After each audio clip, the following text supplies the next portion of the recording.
trataré de ser un poquito más concreto y un poquito más resumido con respecto a mi intervención. Bien, recuerdo por ahí por el año 2006, cuando se puso en circulación el libro Vocablos y Conceptos, en mi discurso dije, hay que esperar. ¿Por qué? Porque empezaban los primeros conatos de modificación del Código Procesal Penal. Y recuerdo el calificativo que se le dio, Código de los Delincuentes. Y se comenzó por ahí. Y decía, hay que esperar. El Código de Procedimiento Criminal, su primera modificación vino 25 años después. Bueno, nos llegó esta reforma el 10 de febrero del 2015 y nos llegó de sorpresa. Así de sencillo, nos llegó de sorpresa. Recuerdo que estábamos preparando en la escuela un material educativo y preparándolo fue cuando enteramos que lo habían promulgado. Nadie se dio cuenta cuando promulgaron. Se promulgó sola realmente, porque fue una reforma que en su etapa final no se discutió. ¿Buena o mala? Bueno, pero ya está.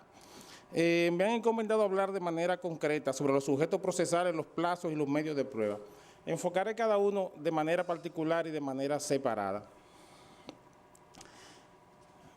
El Código identifica sujetos procesales básicos. ¿Cuál? El Ministerio Público, el imputado, la víctima en su doble condición o triple condición de víctima, de actor civil o de querellante. Y también el civilmente responsable. ¿Qué pasa con respecto a la víctima? En cuanto a la víctima como tal, se introdujo modificación en el artículo 83.2 del Código Procesal Penal.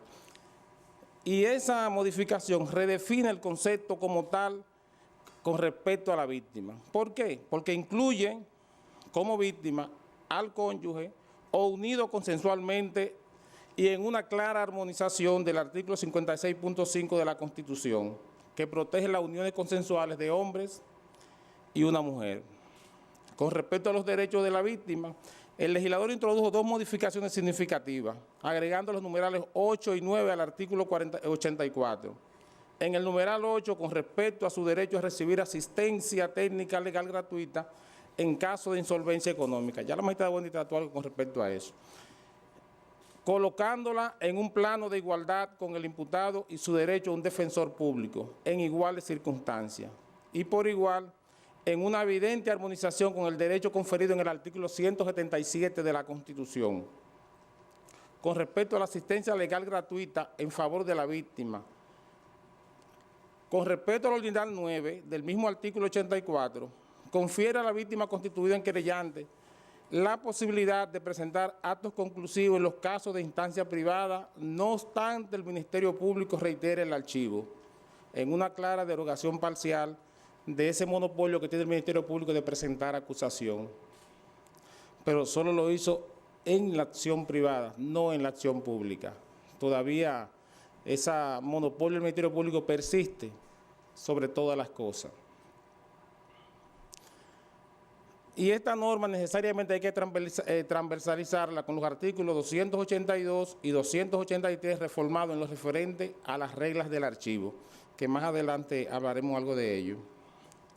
En cuanto al mismo artículo 84 reformado, la norma le confiere a la víctima la facultad de constituirse junto al Ministerio Público en los casos relativos a intereses colectivos y difusos, derivados de los delitos medioambientales, de la preservación del patrimonio cultural, del patrimonio histórico, urbanístico, artístico y arquitectónico. Además, el arqueológico, en armonía con lo señalado en los artículos 66 y 67 de la Constitución.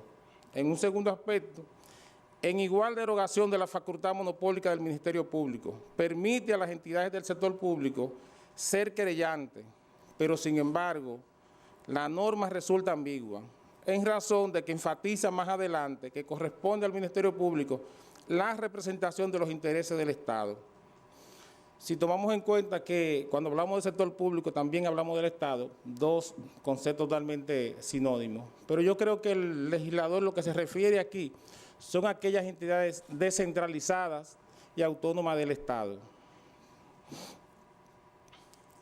Por igual, el artículo 86 reformado se establece la igualdad entre el querellante y el imputado cuando esta norma estatuye que el mismo puede hacerse representar por un número de abogados igual al que tenga el imputado para el mismo proceso, pero nunca excediendo de 3.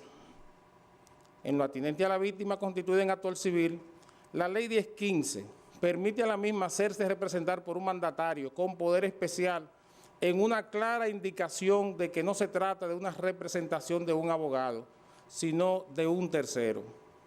Ratificado esto por lo dictado en el artículo 267, reformado en cuanto a los requisitos de la querella.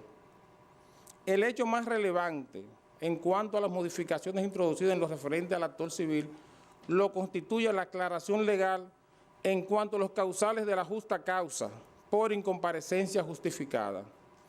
Recordemos que la redacción del 124 anterior del Código Procesal Penal establecía la justa causa, pero no establecía un procedimiento claro ni preciso con respecto a eso. Se asociaba al recurso de oposición, pero no había un procedimiento claro. Ahora sí, en esta redacción sí lo contiene. En cuanto al Ministerio Público, la reforma procesal penal le toca en 2 aspectos fundamentales. Primero, en su facultad de archivar el proceso, si bien mantiene esa facultad, si existe objeción del querellante o la víctima que ha solicitado ser informada y ésta se judicializa, el juez podrá escoger en 2 vertientes. O coge la objeción o no coge la objeción. Si la coge y el Ministerio Público no recurre la sentencia y esta se hace definitiva, entonces tiene la obligación de acusar. Pero ahí trae un problema con respecto a eso. ¿Qué acto conclusivo tendría que presentar? O acusación, o un juicio penal abreviado, o una suspensión condicional del procedimiento. Entonces, ¿qué contradicción trae? En razón de que se promueve el archivo en función de causales específicos, donde todo impide de una forma u otra la continuación del proceso. En este caso, podríamos estar asistiendo a una protección excesiva de los derechos de la víctima. En cuanto al imputado, el imputado como figura central y controversial del proceso, por igual fue impactado con la reforma, siendo el aspecto más importante el tratamiento que el legislador da a la rebeldía y el procedimiento de levantamiento ante la asistencia voluntaria del mismo ante la Secretaría del Tribunal. Señala la norma que quedará bajo arresto, pero entonces, ¿quién lo va a arrestar? ¿Quién lo va a custodiar? ¿La secretaria? Bueno, la secretaria no tiene ningún poder coercitivo y nosotros tampoco. Tomando en cuenta que la norma expresa más adelante que una vez arrestado se notificará de su presentación al Ministerio Público, a la víctima y a la parte civil constituida, con la finalidad de que se manifiesten en su posición en el plazo de 24 horas. Es evidente que ante esa situación obrará la creatividad de los actores del proceso. ¿Qué hacemos en Santo Domingo? Como no tenemos poder coercitivo alguno, citado para tal fecha, venga a tal fecha, se convoca a la víctima y a los demás actores del proceso y discutamos las causas de la rebeldía. Otra situación interesante en cuanto a la rebeldía es la posición de la víctima constituida en actor civil. En la reforma del artículo 101, el legislador le permite accionar civilmente por ante la jurisdicción civil contra el autor del hecho y la persona civilmente responsable. Pero, sin embargo, se olvidó del precepto de que lo penal mantiene a lo civil en estado. Y ante la realidad de que el principal efecto de la rebeldía es el sobreseimiento del proceso penal, hasta tanto el rebelde se presente o sea arrestado, constituiría una acción frustratoria del actor civil y tendría que esperar inexorablemente que se decida el proceso penal. Ese esquema que plantea el legislador en el 101 es posible en una responsabilidad civil objetiva, no en la responsabilidad de falta que impera en nuestro sistema. No es posible en este esquema. Claro, nuestra norma está salpicada mínimamente de que es responsabilidad objetiva, con el caso del artículo 50 y su parte final, cuando permite retener falta civil sin retener la falta penal. Pero eso son casos muy excepcionales. Pero en lo normal eso no es posible.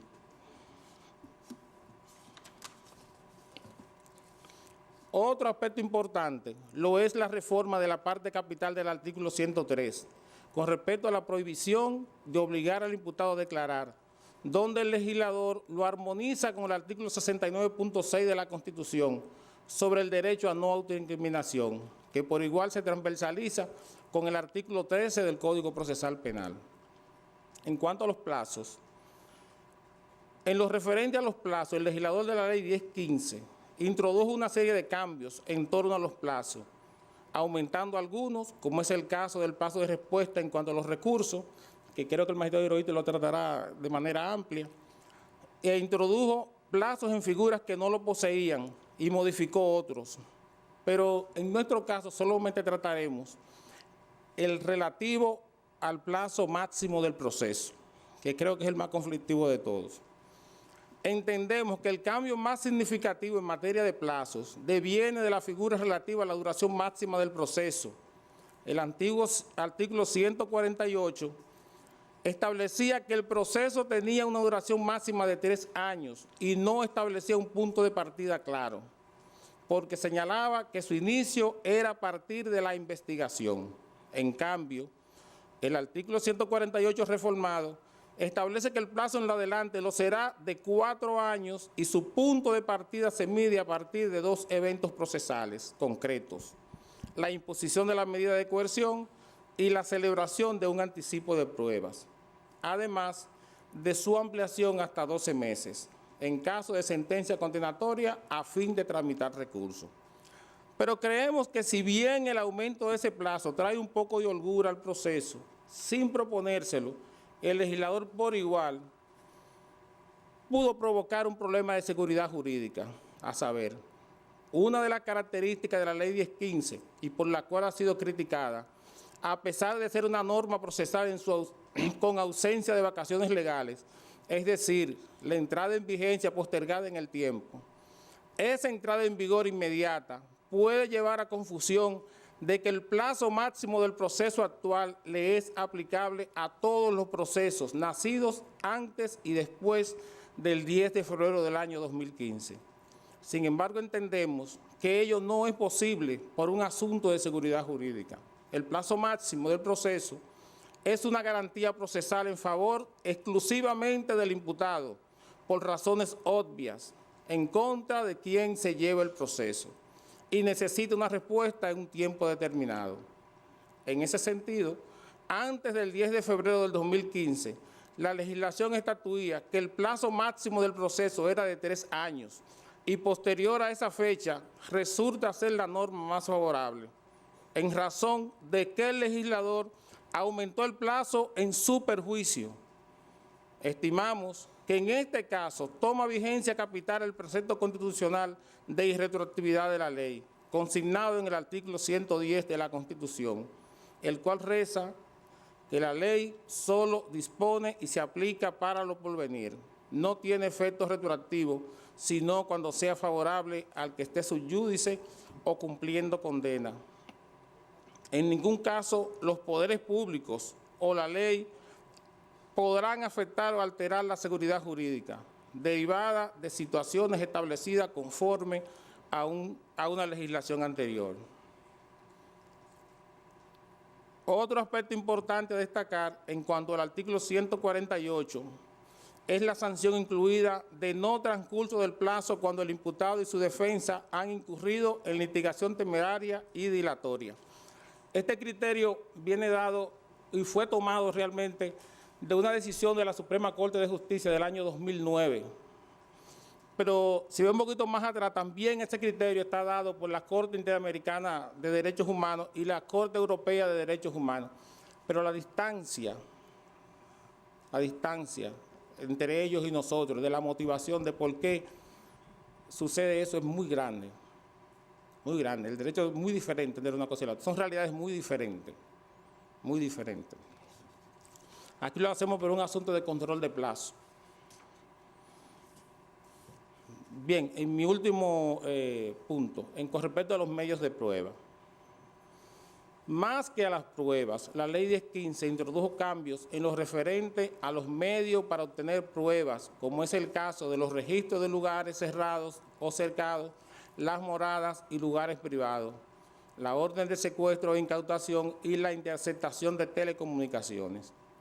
Creemos que con respecto al artículo 179 reformado, estamos ante una reconfiguración de las facultades del Ministerio Público de penetrar y registrar los lugares cerrados o cercados, aún sean de acceso al público, dándole al legislador la importancia debida a las anexidades que no estén dedicados a la habitación, dentro de horario diurno y excepcionalmente de noche mediante una orden motivada. En cuanto al registro de morada y lugares privados, el artículo 180 reformado concentra la facultad de solicitar la orden de registro en manos del Ministerio Público, por lo que no se trata de un cambio sustancial. En cuanto a las excepciones de registrar sin orden, lo circunscribe a dos circunstancias especiales: para evitar la comisión de una infracción en respuesta a un pedido de auxilio y cuando se persigue a un sospechoso que se introdujo a un recinto o vivienda ajena, que no estaba incluido en la norma. En cuanto a la interceptación de telecomunicaciones, las reformas introducidas radican en los siguientes aspectos: una redefinición de los objetos a interceptar conforme a la tecnología, la readecuación del plazo de renovación de la orden de interceptación, que antes era de 30 días, ahora es de 60, y la disminución de la escala de penas a 4 años, en una clara armonización con el Código Penal, que deberá de entrar, si el Tribunal Constitucional y Dios quieren, en enero.